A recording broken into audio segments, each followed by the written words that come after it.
Tandon house पूरी तरह रोशनी से जगमगा रहा था। हर तरफ मेहमानों की भीड़ थी। शहनाइयों की मधुर आवाज माहौल को और भी खुशनुमा बना रही थी। कोई दूल्हे की तैयारियों में लगा था, तो कोई बारात के स्वागत की व्यवस्था कर रहा था। ऐसा लग रहा था मानो इस घर में खुशियों का सबसे बड़ा त्योहार मनाया जा रहा हो। तभी अचानक भीड़ में किसी ने घबराकर कहा, नायरा कहीं दिखाई नहीं दे रही। ये सुनते ही पूरे घर में हलचल मच गई। हर कोई एक दूसरे का चेहरा देखने लगा। किसी ने कहा कि शायद वह अपने कमरे में होगी, तो किसी ने कहा कि शायद मेकअप रूम में होगी। लेकिन जब कई कमरों की तलाशी ली गई और नायरा कहीं नहीं मिली, तो लोगों के चेहरों की मुस्कान धीरे धीरे गायब होने लगी। कुछ रिश्तेदार धीरे धीरे कानाफूसी करने लगे। किसी ने फुसफुसाते हुए कहा, कहीं लड़की शादी छोड़कर तो नहीं भाग गई। ये सुनते ही माहौल और ज्यादा तनावपूर्ण हो गया। तभी सायरा गुस्से और घबराहट में सबके सामने आ गई। उसने ऊंची आवाज में कहा, बस कीजिए आप लोग, कोई भी बेकार की बातें मत कीजिए। नायरा कहीं नहीं गई है। इतना बड़ा घर है, यहीं कहीं होगी। बिना सच्चाई जाने किसी लड़की के चरित्र पर सवाल उठाना बिल्कुल गलत है। उसकी बात सुनकर कुछ लोग शांत हो गए, लेकिन कई लोगों के मन में शक अब भी बना हुआ था।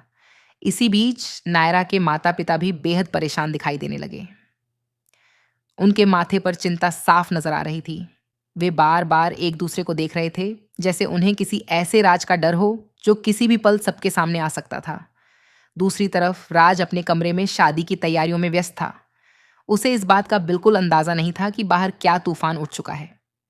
वह बार बार घड़ी देख रहा था और मुस्कुराते हुए सोच रहा था कि कुछ ही देर में उसकी जिंदगी की नई शुरुआत होने वाली है। लेकिन उसे नहीं पता था कि उसी शादी की नींव के नीचे एक ऐसा सच दबा हुआ है जो सब कुछ खत्म कर सकता है। उधर घर के एक बंद कमरे में लगातार दरवाजा पीटने की आवाज आ रही थी। अंदर एक लड़की पूरी ताकत से मदद के लिए चिल्ला रही थी। उसकी आंखों में डर था, लेकिन उसे कहीं ज्यादा गुस्सा था। वह बार बार कह रही थी, मुझे बाहर जाने दो। अगर आज मैं मंडप तक नहीं पहुंची, तो एक और लड़की की जिंदगी बर्बाद हो जाएगी। लेकिन बाहर उसकी आवाज सुनने वाला कोई नहीं था। कमरे का दरवाजा बाहर से बंद था और उसे कैद करने वाला चाहता था कि शादी हर हाल में पूरी हो जाए। वह लड़की कोई और नहीं बल्कि डॉक्टर आरंभी थी। आरंभी ने अपनी जिंदगी में दहेज की वजह से कई परिवार टूटते देखे थे। उसने अपनी आंखों के सामने लड़कियों को अपमान सहते देखा था। उसी दिन उसने खुद से वादा किया था कि जब तक वह जिंदा है, किसी भी लड़की की जिंदगी दहेज की वजह से बर्बाद नहीं होने देगी। और आज उसे पता चल चुका था कि राज और नायरा की शादी के पीछे भी दहेज का बहुत बड़ा खेल चल रहा है। असलियत यह थी कि नायरा के माता पिता टंडन परिवार को करोड़ों रुपए का चेक दे चुके थे। इस पूरे लेन देन को डोनेशन का नाम दिया गया था, ताकि किसी को शक न हो। सबसे बड़ी बात यह थी कि राज खुद इस सच्चाई से पूरी तरह अनजान था। उसे लगता था कि उसकी शादी केवल प्यार और विश्वास की बुनियाद पर हो रही है, जबकि उसके नाम पर दहेज का सौदा हो चुका था।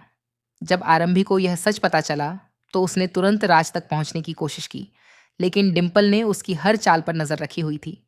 जैसे ही आरंभी राज के कमरे की तरफ बढ़ी, डिम्पल ने बहाने से उसे रोक लिया और चालाकी से एक कमरे में बंद कर दिया। उसे विश्वास था कि अब आरंभी कभी बाहर नहीं निकल पाएगी और शादी बिना किसी रुकावट के हो जाएगी। लेकिन डिम्पल यह नहीं जानती थी कि कोई और भी था जिसने इस पूरे खेल की सच्चाई रिकॉर्ड कर ली थी।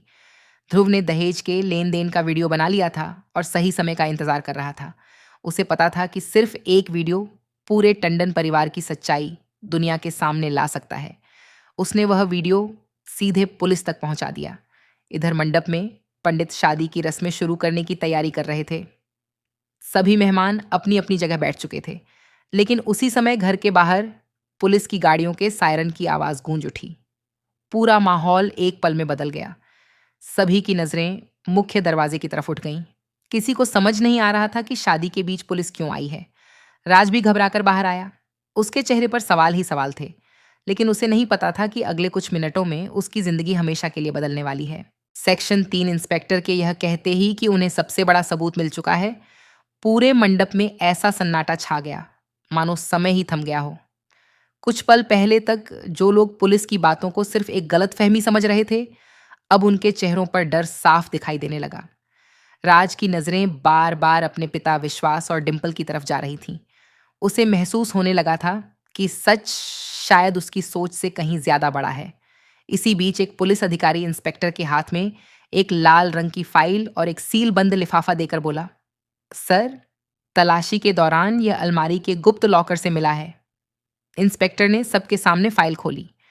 उसमें बैंक के दस्तावेज, करोड़ों रुपए के लेन देन का रिकॉर्ड और वही चेक की कॉपी थी जिसके बारे में अब तक सभी इनकार कर रहे थे।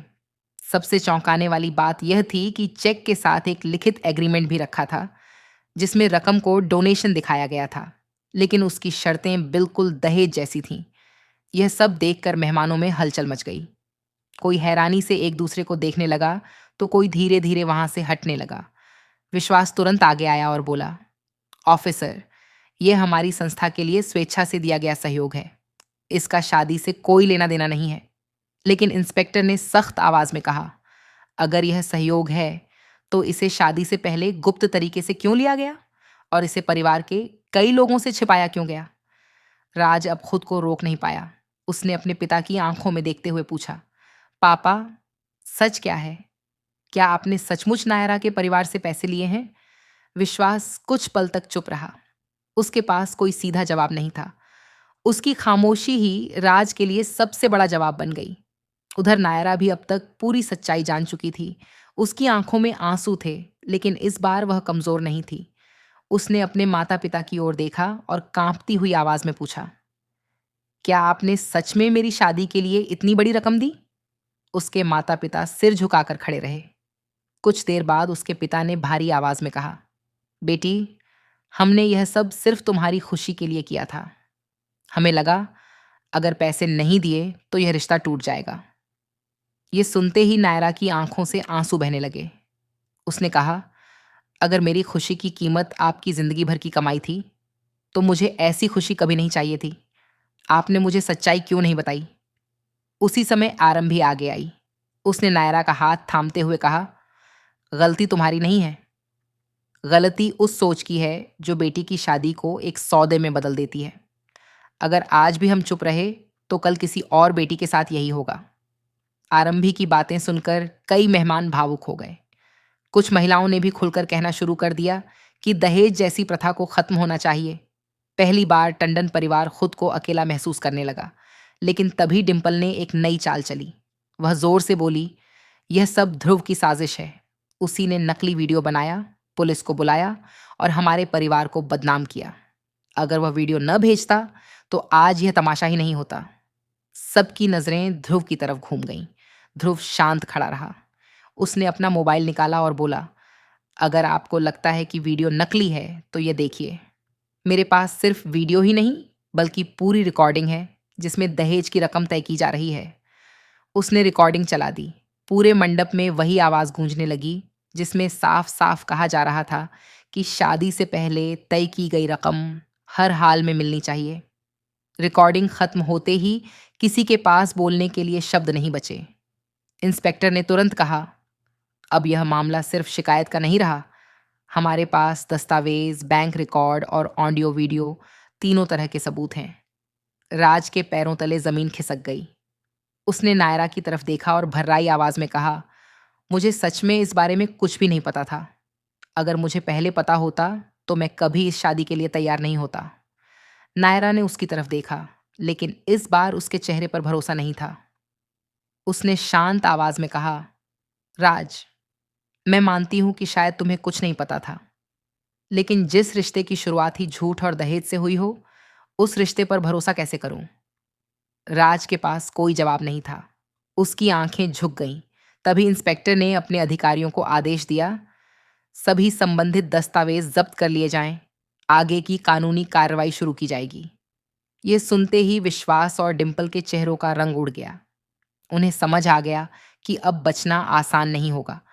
लेकिन कहानी यहीं खत्म नहीं हुई। जैसे ही पुलिस दस्तावेज समेट रही थी, एक कांस्टेबल तेजी से भागता हुआ इंस्पेक्टर के पास आया और बोला, सर, हमें एक और सबूत मिला है। ये साबित करता है कि इस पूरे खेल का असली मास्टरमाइंड वह नहीं है जिसके बारे में हम अब तक सोच रहे थे। ये सुनते ही सभी लोग हैरान रह गए। डिंपल भी घबरा गई, क्योंकि उसे समझ नहीं आ रहा था कि अब कौन सा राज सामने आने वाला है। सेक्शन 4 कांस्टेबल की बात सुनते ही पूरे मंडप में फिर से खामोशी छा गई। सभी की नज़रें इंस्पेक्टर पर टिक गईं।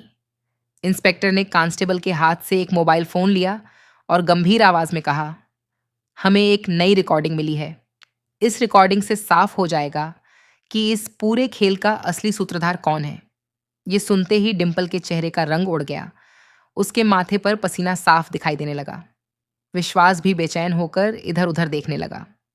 दूसरी तरफ राज और नायरा हैरानी से पुलिस की ओर देख रहे थे। उन्हें समझ नहीं आ रहा था कि आखिर अब कौन सा नया सच सामने आने वाला है। इंस्पेक्टर ने रिकॉर्डिंग चलानी शुरू की। कुछ ही सेकंड बाद एक परिचित आवाज पूरे हॉल में गूंज उठी। रिकॉर्डिंग में साफ सुनाई दे रहा था, चेक शादी से पहले ले लेना और अगर कोई सवाल करे तो उसे डोनेशन बता देना। राज को कुछ भी पता नहीं चलना चाहिए। अगर वह सच जान गया तो सारी योजना बर्बाद हो जाएगी। ये आवाज सुनते ही पूरा हॉल दंग रह गया। राज ने हैरानी से अपने पिता विश्वास की तरफ देखा, लेकिन तभी दूसरी आवाज सुनाई दी। ये आवाज डिम्पल की थी। वह कह रही थी, आरंभी पर नजर रखो। अगर वह राज तक पहुंच गई तो सब खत्म हो जाएगा। उसे किसी भी तरह कमरे में बंद कर दो। शादी पूरी होने तक वह बाहर नहीं आनी चाहिए। रिकॉर्डिंग खत्म होते ही पूरे मंडप में अफरा तफरी मच गई। अब किसी के पास कोई बहाना नहीं बचा था। डिम्पल घबराकर बोली, ये सब झूठ है, किसी ने मेरी आवाज की नकल की है।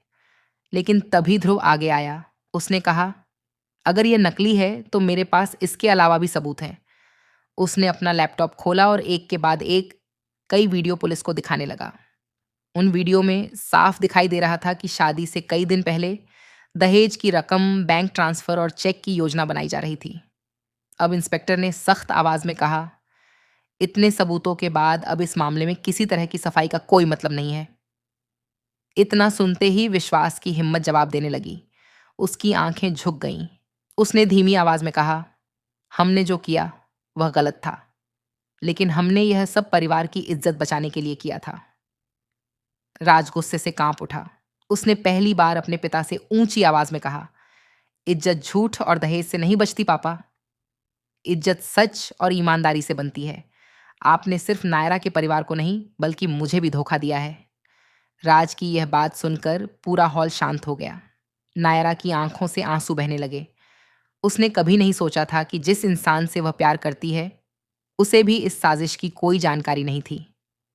उधर आरंभी आगे बढ़ी और पुलिस से बोली, आज अगर ध्रुव हिम्मत करके सबूत इकट्ठा नहीं करता और पुलिस तक नहीं पहुंचाता तो एक और लड़की की जिंदगी दहेज की भेंट चढ़ जाती।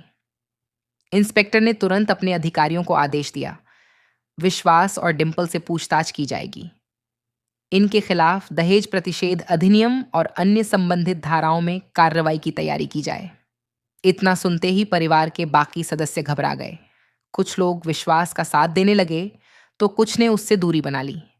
रिश्तेदारों के बीच भी बहस शुरू हो गई। जो लोग कुछ देर पहले टंडन परिवार की तारीफ कर रहे थे वही अब उनकी आलोचना कर रहे थे। तभी नायरा ने सबके सामने एक बड़ा फैसला लिया। उसने अपनी शादी का दुपट्टा उतारकर मंडप में रख दिया और शांत लेकिन मजबूत आवाज में कहा, मैं उस रिश्ते का हिस्सा नहीं बन सकती जिसकी शुरुआत दहेज और धोखे से हुई हो। चाहे किसी की भी गलती हो, मैं आज यह शादी नहीं करूंगी। ये सुनते ही हर कोई स्तब्ध रह गया। राज की आंखों में आंसू आ गए। उसने नायरा से कहा, मैं तुम्हें रोकूंगा नहीं, क्योंकि आज तुम गलत नहीं हो, लेकिन मैं वादा करता हूं कि जो गलती मेरे परिवार ने की है उसके खिलाफ सबसे पहले मैं ही गवाही दूंगा। राज की यह बात सुनकर पुलिस अधिकारी भी कुछ पल के लिए चुप हो गए। आरंभी के चेहरे पर संतोष था कि आखिरकार सच जीत रहा था। लेकिन तभी इंस्पेक्टर का फोन बजा। फोन सुनते ही उनके चेहरे के भाव अचानक बदल गए। उन्होंने तुरंत अपनी टीम की ओर देखा और कहा, सभी लोग सावधान हो जाइए। हमें अभी अभी जानकारी मिली है कि इस पूरे मामले से जुड़ा एक और व्यक्ति फरार होने की कोशिश कर रहा है। अगर वह भाग गया तो करोड़ों रुपए के लेन देन का पूरा नेटवर्क छिप सकता है। यह सुनते ही ध्रुव चौंक गया। आरंभी भी हैरान रह गई। डिम्पल के चेहरे पर अचानक एक अजीब सी मुस्कान आ गई, जैसे उसे पहले से पता हो कि पुलिस किसके बारे में बात कर रही है। पुलिस की गाड़ियों के सायरन की आवाज सुनते ही पूरे टंडन हाउस में सन्नाटा छा गया। कुछ पल पहले तक जहां शहनाइयों की मधुर धुन गूंज रही थी, वहीं अब हर किसी की धड़कन तेज हो चुकी थी। मेहमान एक दूसरे से पूछने लगे, आखिर शादी के बीच पुलिस क्यों आई है? किसी को कुछ समझ नहीं आ रहा था। दूल्हा बने राज की मुस्कान भी गायब हो चुकी थी। वह तेजी से मुख्य दरवाजे की ओर बढ़ा। उसके मन में सिर्फ एक ही सवाल था कि आखिर ऐसा क्या हो गया जिसकी वजह से पुलिस को यहां आना पड़ा। दरवाजा खुलते ही पुलिस इंस्पेक्टर अपने पूरे दल के साथ अंदर आया। उसने चारों तरफ नजर दौड़ाई और गंभीर आवाज में कहा, हमें दहेज लेने और देने की शिकायत मिली है। हमें जांच करनी होगी। ये सुनते ही पूरे घर में खलबली मच गई। कुछ रिश्तेदार धीरे धीरे वहां से हटने लगे, जबकि कुछ लोग यह सब सुनकर हैरान रह गए। टंडन परिवार के बड़े सदस्य विश्वास तुरंत आगे आए और मुस्कुराते हुए बोले, ऑफिसर, आपको जरूर कोई गलतफहमी हुई है। हमारे परिवार में ऐसा कभी नहीं हो सकता। इंस्पेक्टर ने बिना घबराए जवाब दिया, अगर सब कुछ सही है तो जांच से डरने की जरूरत नहीं है। लेकिन हमारे पास एक वीडियो है जिसमें दहेज के लेन देन की बात साफ सुनाई दे रही है। ये सुनते ही डिम्पल के चेहरे का रंग उड़ गया। उसे समझ आ गया कि किसी ने उनकी पूरी योजना पुलिस तक पहुंचा दी है। उसने तुरंत खुद को संभालते हुए कहा, सर, आजकल एआई से कुछ भी बनाया जा सकता है। कोई भी वीडियो असली नहीं माना जा सकता। यह हमारे परिवार को बदनाम करने की साजिश है। डिम्पल की बात सुनकर कुछ लोगों ने सिर हिलाया, लेकिन इंस्पेक्टर बिल्कुल शांत रहा। उसने कहा, वीडियो की जांच होगी, लेकिन सिर्फ वीडियो ही नहीं, हमारे पास और भी जानकारी है। अगर किसी तरह का पैसा या चेक लिया गया है तो उसका हिसाब भी सामने आएगा। ये सुनते ही नायरा के माता पिता के चेहरे पर डर साफ दिखाई देने लगा। वे एक दूसरे की तरफ देखने लगे, जैसे उन्हें पता हो कि अब सच्चाई ज्यादा देर तक छिप नहीं सकती। उधर बंद कमरे में कैद आरंभी लगातार दरवाजा पीट रही थी। उसके हाथ लाल हो चुके थे, लेकिन उसने हार नहीं मानी। वह बार बार चिल्ला रही थी, कोई है, मुझे बाहर निकालो। अगर मैं देर से पहुंची तो एक और लड़की की जिंदगी बर्बाद हो जाएगी। उसकी आवाज बाहर तक नहीं पहुंच रही थी, लेकिन तभी उसे कमरे की खिड़की से बाहर कुछ लोगों की हलचल दिखाई दी। उसने पूरी ताकत से खिड़की पर चोट मारनी शुरू कर दी। उसी समय ध्रुव घर के बाहर खड़ा सब कुछ देख रहा था। उसके चेहरे पर घबराहट भी थी और संतोष भी। उसे पता था कि उसने जो वीडियो पुलिस को भेजा है वही आज इस शादी की असली परीक्षा बनने वाला है। लेकिन उसके मन में एक डर भी था। अगर पुलिस को पूरा सबूत नहीं मिला तो टंडन परिवार बच जाएगा और सारी गलती उसी के सिर मढ़ दी जाएगी। इधर राज पूरी तरह उलझ चुका था। उसने अपने पिता विश्वास से पूछा, पापा, आखिर यह सब क्या हो रहा है? पुलिस दहेज की बात क्यों कर रही है? विश्वास ने तुरंत बात संभालते हुए कहा, बेटा, यह सब झूठ है। किसी ने हमारे परिवार को बदनाम करने की साजिश रची है। तुम चिंता मत करो। लेकिन राज को पहली बार अपने ही परिवार की बातों पर शक होने लगा।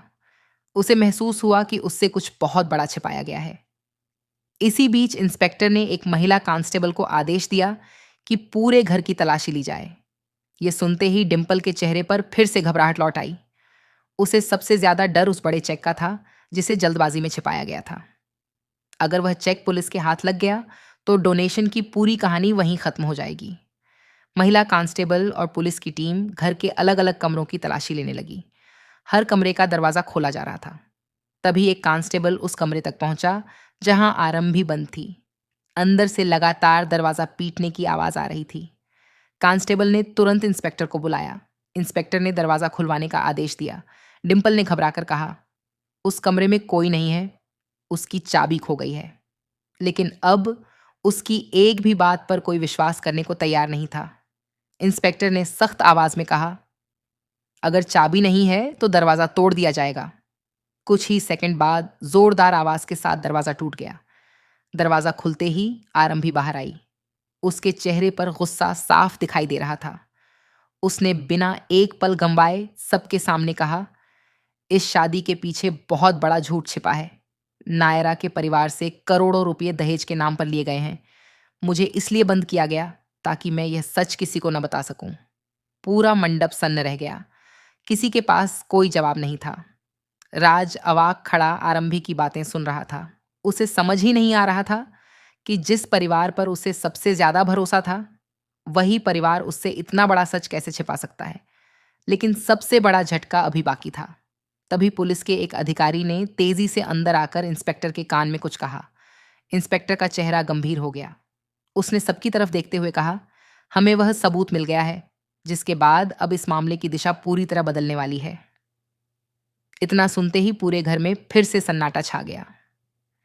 डिम्पल के हाथ कांपने लगे, विश्वास के चेहरे से रंग उड़ गया और राज की नजरें सीधे अपने पिता पर टिक गईं।